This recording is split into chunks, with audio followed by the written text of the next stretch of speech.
Me encuentro esta mañana con Rachel Martínez y también Reina. Ellas son estudiantes del Instituto José Dolores Moscote. Una está en ciencias y otra está en turismo, ¿verdad? Sí. Y son estudiantes de lo que conocemos como sexto año. Duodécimo grado le dicen ahora, o graduandos en este caso. Y las hemos invitado para que conversen con nosotros sobre su opinión ante este anteproyecto de ley. Y se lo pregunto porque, a ver, aquí somos todos los adultos decidiendo un poco qué es lo que tienen que aprender los muchachos de su edad, y no le hemos preguntado necesariamente a los muchachos de su edad qué es lo que quieren aprender. No sé, Rachel, sé que ustedes estuvieron en la asamblea, en la comisión, cuando se estaba discutiendo este proyecto. ¿Qué fueron a hacer ustedes allá? Ok, ese día fuimos a dar nuestra opinión sobre el proyecto de ley número 61. Bueno, nosotros no estamos en contra del proyecto de ley número 61, sino que consideramos que ciertos artículos pueden ser mejorados. Digamos, el artículo número 2, el artículo número 3, el número 6, 7, 8, el 12, el 23, el 11. ¿Por qué?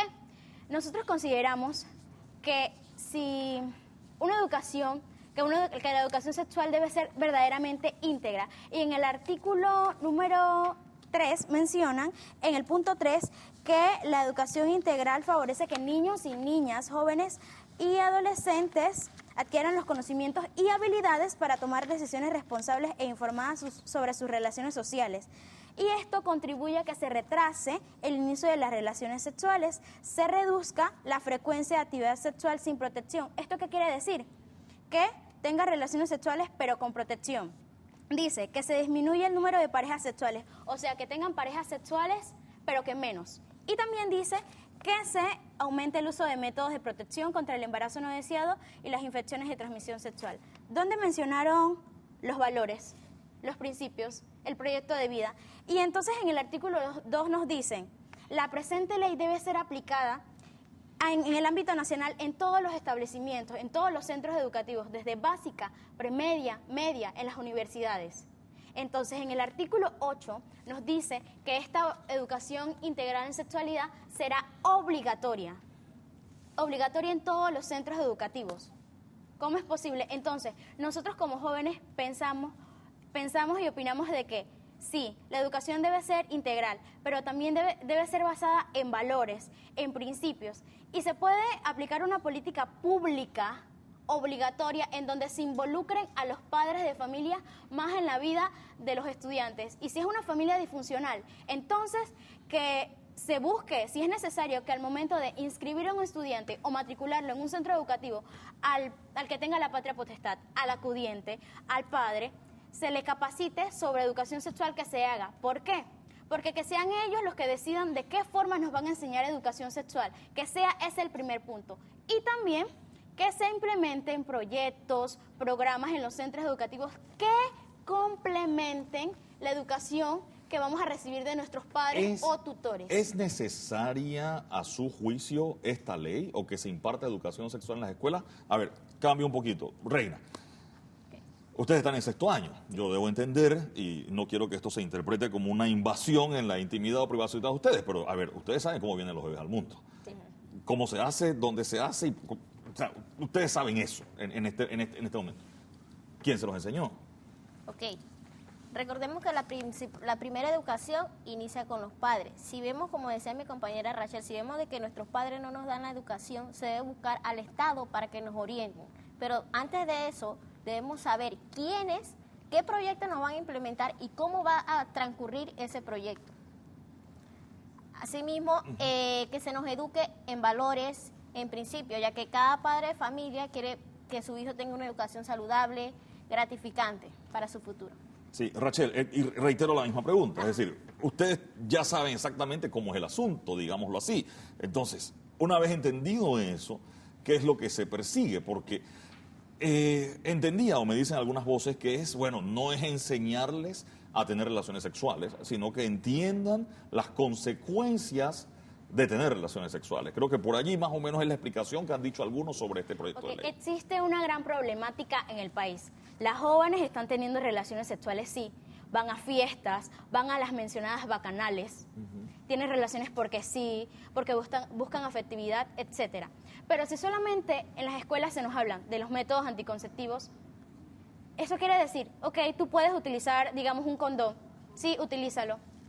Y ahí vas a prevenirte un embarazo no deseado o una infección de transmisión sexual. Pero ¿dónde queda tu formación como persona? Te están diciendo, tú puedes tener relaciones sexuales, sí, puedes tenerla con esta persona, con esta. ¿Y dónde están los noviazgos constructivos, el proyecto de vida de un joven? ¿Dónde queda eso? Los valores, los principios. Eso no está en la ley. Eso no está en la ley. Ustedes quieren es que se incluya eso en la ley. Se entonces. incluya y que no solamente nos digan de los anticonceptivos lo que está a favor, que te previene, etc., que nos digan las cosas que están en contra. Porque los métodos anticonceptivos tienen cosas que nos afectan a nuestro organismo. Entonces debemos ser conscientes de que no necesariamente anticonceptivos, de condón, sino que también se hable de valores, de principios, y que los padres también y los acudientes o los que tengan la patria potestad jueguen un rol importante en la vida de los estudiantes y que sean ellos los primeros que nos eduquen a nosotros, que ellos tomen la decisión de cómo lo van a hacer primero. Pero si no están presentes o si ellos no están ahí, o digamos, la familia disfuncional, entonces que se busquen políticas públicas en donde ellos se involucren en nuestra vida. Repito, si es necesario que al matricular un estudiante en un centro educativo se le capacite y sea obligatorio capacitar al padre, que se haga. Porque la primera escuela de la vida es el hogar. ¿Qué pasa Allí con está. todos esos muchachos? Y reitero, lo mencionaste levemente, pero ¿qué pasa con todos esos muchachos que no necesariamente viven en el hogar estructurado como lo conocemos? ¿A quién le va a decir o quién le va a hablar a ese muchacho? Más de la mitad de los que viven en el país vienen de un hogar que no tiene este tema, de ese noviazgo constructivo como el que tú me acabas de mencionar. Sí. Ok, por eso digo, se deben buscar políticas públicas en donde involucren el acudiente, no necesariamente el padre, si no está el padre, el que tenga la patria potestad. Si es una persona huérfana, bueno, el Estado o la persona que tenga esa patria potestad, en donde sean esas personas las que decidan cómo hablarnos de eso primero.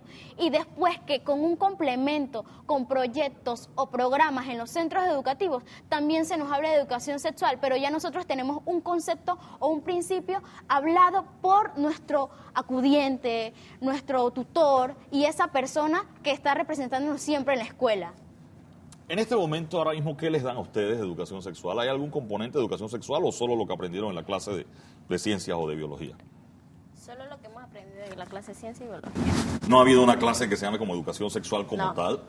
Bueno, No ha habido, seriamente no ha habido ninguna, porque una educación sexual, tú debes saber cuáles son los valores, cómo debes de sobrellevar las cosas. O sea, si tú me dices, usa anticonceptivo, no hay ningún riesgo. O sea, las cosas no son así. Usas anticonceptivo, tienes relaciones sexuales, siempre va a haber algún riesgo tanto en tu cuerpo como en tu dignidad, porque lo primero que daña es tu dignidad. que el punto no es que está mal la ley, sino que se deben mejorar ciertos artículos. Por ejemplo, el número 12. ¿Qué tienes en contra del artículo dice- 12? A ver, de ese lo hemos conversado El artículo varias veces. El 12, yo quiero ir al 12. Decidir 12. sobre la descendencia. Se reconoce el derecho de las personas a tomar decisiones libres e informadas respecto a la procreación, lo que implica que pueden decidir responsablemente si desean o no tener descendencia, el número de hijas o hijas y el intervalo entre los nacimientos de conformidad con las normas vigentes. Es decir, es tu derecho a decidir si tienes hijos o si no tienes hijos o cuántos vas a tener. Eso no es... Dice, normal. se reconoce el derecho de las personas. Personas son menores de edad también. Yo soy una Ahora persona. mismo, ahora mismo, Allí no ahora mismo dice- tus compañeras menores de edad que aparecen embarazadas, ¿qué pasó? Ejercieron su derecho a tener descendencia Eso con está- irresponsabilidad o sin ella, o sea, o de manera irresponsable o irresponsable, ejercieron ese derecho. ¿Qué hacemos con Ok, eso? de tomar decisiones libres e informadas que implica de decidir. Eso incluye el aborto. El aborto no está en la ley y de hecho el aborto está penado por Pero la es ley que en panameña en otros este artículos- momento. en La otros ley lo artículos- prohíbe. Ok, en otros artículos dice, en el 20 dice, se reconoce el derecho a todas las personas mayores de edad. En el 12 no dice mayores de edad. Ok.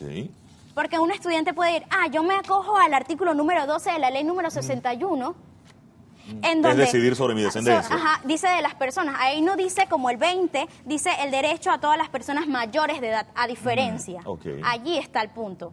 Ustedes quieren que se ponga mayores de edad en el 12, Y que por lo menos. sí, que se especifique. Que Que se aclare. Sí, que se aclare. Ahora, ¿por qué mencionaste el aborto? Quiero echar para atrás porque la ley no dice aborto por ningún lado y esto Pero me lo han eso dicho como está- 3 o 4 personas igual sobre el tema del aborto cuando en Panamá hay leyes muy Sí. claras que prohíben el aborto. Pero esto está como sobreentendiéndose, está tácito. El aborto. ¿Cómo ahí hacemos dice, para que esto no se confunda con un tema de aborto, Rachel? Bueno, redactarlo de una manera más correcta. explícita. Hacerlo de esa manera. Respecto a la procreación, Mire, aquí están fíjate. diciendo, quizás el título del artículo dice decidir sobre la descendencia, Ajá. y yo no sé si tendremos que entrar en la definición, un problema semántico de la diferencia entre descendencia y procreación. O sea, el aborto viene después de la procreación. Así lo entiendo yo. Luego entonces, si aquí el artículo reconoce el derecho respecto a la procreación, uno decide si procrea o no. O sea, el aborto es después de procrear. El artículo de la ley. No es que quiero entrar en una defensa, o sea, es un tema simplemente es un tema semántico. Tú decides si procreas o no, ya sea a través del uso de un anticonceptivo cualquiera, de barrera o químico, el que decidas utilizar, ya sea pastillas o un condón. Quiero hacer un comentario. Por hace favor. Hace un momento usted le preguntó a ella si Sí. ella había recibido algún tipo de orientación. Te hago la pregunta a ti Ajá. también. ¿Recibiste Ok. algún tipo de orientación? En el 2011, con la Fundación Provicida, me hablaron de todos los métodos anticonceptivos, los Pero no era las parte de la ITS, materia de la no, escuela. Lo hicieron Ok. aparte. Eligieron a ciertos estudiantes que veían con carácter de líder, entonces le dieron esas capacitaciones. ¿Ok? Ese O sea, yo mismo debo año- entender que después de eso tú sabes Ese- que es un condón, después ese- de esa charla. me No sé enseña- a qué edad te la dieron, pero Sí. tú sabes que es un condón, cómo son las pastillas anticonceptivas, cuánto se toma. Sí, me enseñaron a usar un condón, todo eso. Ese mismo año yo empecé a dar charlas a otros compañeros porque yo sentía la necesidad de que ellos también debían conocer porque no se nos hablaba o muchos en sus hogares no lo hacían. En el 2012, entonces entré al proyecto del Meduca, Líderes Dejando Huellas, y allí fue un vistazo totalmente distinto. ¿Por qué? Ahí me empezaron a hablar sobre persona, sobre dignidad, proyecto Ahora, de ¿por vida, qué lo tiene que hacer valor de la Provicida familia. y no en el plan de tu escuela? Ok, proyecto de vida sobre el valor de la familia, valor del trabajo y sobre el fin de las relaciones sexuales, sobre noviazgo, sobre todo Ahora, esto. de nuevo, Tocó esos principios tan necesarios. Quiero que Reina también hable, Rachel, sí, pero sí. te voy a preguntar, si tú recibiste la charla y te diste cuenta o sentiste la necesidad de que tus compañeros también tuvieran esa información y por eso fuiste y la compartiste, ¿por qué no incluirlo en el plan que tiene la escuela para que otros compañeros se puedan concentrar en estudiar todo lo demás y no tener que ponerse a darle charlas a sus pares? Primero los padres, Ok.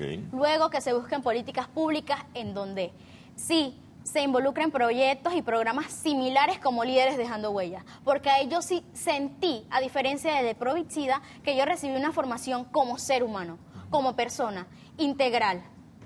Entonces allí yo sentí eso y también me hablaron de anticonceptivos, los pros y los contras. Y no solamente cómo utilizar un condón, sobre las ITS y eso, no, me hablaron más profundo. Entonces eso me ayudó a mí a desarrollarme como persona, como ser humano y querer también ayudar a otros estudiantes. Ahora, Reina, el tema de Líderes Dejando Huella y el de Provicida, cualquiera de los dos, no sé cuál es mejor que uno que el otro, ninguno de los dos está incluido en el plan oficial. O sea, Líderes Dejando Huellas es un programa aparte y el de Provicida también es un programa aparte. O sea, no es una clase, no es una materia que esté en el currículum de ustedes como estudiantes. Ok. El proyecto Líderes Dejando Huella, es Sí. verdad, no está dentro de la educación que nosotros recibimos. Es un proyecto que implementó el Ministerio de Educación en el 2010.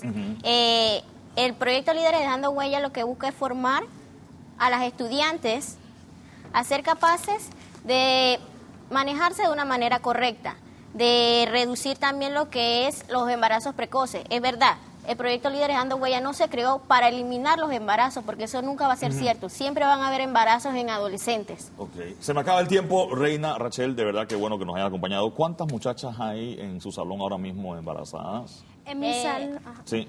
En Reina. el mío, sinceramente, no hay ninguna. Ok. Dentro del colegio, por el momento, no hemos visto ninguna niña embarazada. Ok. Yo sí, hubo una estudiante en un 10º, ella no está estudiando. Se salió de la Ayer escuela. sí, me pusieron al tanto de que ella no estaba, yo sí sabía de ella, pero de allí ya no sé otros casos, pero una profesora, así como que unas profesoras me comentaron como que sí habían, pero no estoy segura. ¿Cómo les va a las muchachas embarazadas en el salón? ¿Tienen problemas con los demás compañeros, con los profesores? No. El año pasado, una amiga tuvo un bebé y, bueno, fue difícil, fue más Sí. difícil, pero no fue imposible.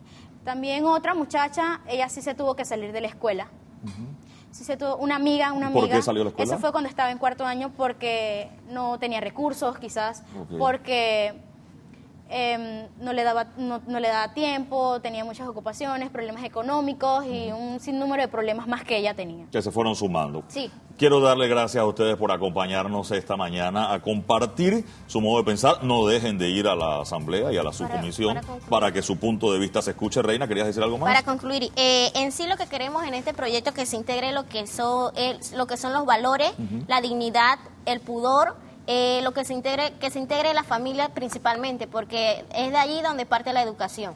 Me quedo con eso. Reitero, no dejen de ir a la asamblea y que su voz siga siendo escuchada. En esto, a lo mejor no van a tomar la decisión que ustedes están proponiendo, pero sí, por lo menos que se les haga escuchar. Gracias por acompañarnos esta mañana en Noticias AM. Y la invitación a ustedes y a todos los muchachos de su colegio y los otros colegios del país para que se involucren con este tema.